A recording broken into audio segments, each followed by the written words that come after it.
But I realized at this point that it's very secret, that it was kept secret, because I asked him, what are you going to do with this piece of information? And he said, we always airbrush these out before we sell them to the public. So they're pesky little creatures appearing on this photograph they wanted to get rid of. This is a fact of the matter. We were really not sure after John flew whether or not there were critters, living critters out there somewhere.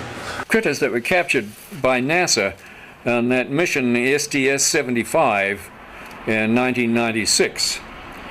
In all my considerable experience of the entire UFO scenario, I have never seen and never expected to see footage like that. And least of all did I expect to see it on film that, or tape that had been exposed by the government in a NASA mission. The shuttle Columbia in this mission was equipped with a very sophisticated and expensive ultraviolet camera. It was sensitive to the near ultraviolet. And when they were up at 300 miles above the atmosphere, they launched from the Columbia a small satellite with a tether. Not long after it was launched, the tether broke. We'll record steadily the whole break and coil back to the tether. Copy, Claude. We go. Again, this is a view of the satellite. Well, if it had to break, it did it in the right place.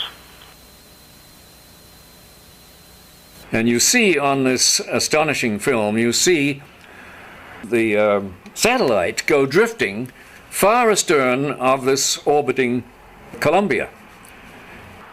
The tether, which is 12 miles long, straightens out into a long white line, which you can see as plainly as could be. Columbia and the satellite now 77 nautical miles apart. Now, while this is all going on, a whole covey of UFOs, perhaps 36 of them, manifest to this ultraviolet camera, and they begin moving around, circulating, looking for all the world like something in an aquarium tank. The satellite, again, just moving into sunrise.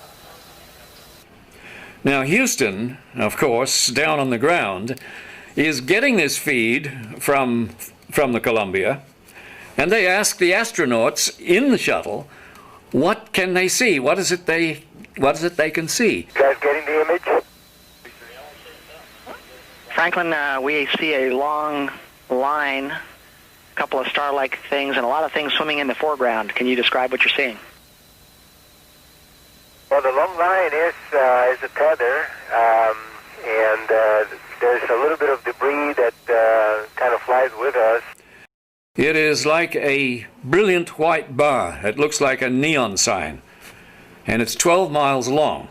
Now, what this does is give you a sort of cosmic ruler by which you can get an idea and an estimate of the diameter of the UFOs that are flitting around down there. Now, when you see them go behind the tether, that means that you can use that tether like a ruler to measure their diameter. And those things that are down there going behind the tether are between 2 and 3 nautical miles in diameter.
One of the things you see over and over again is you see UFOs materialize into the ultraviolet while you watch.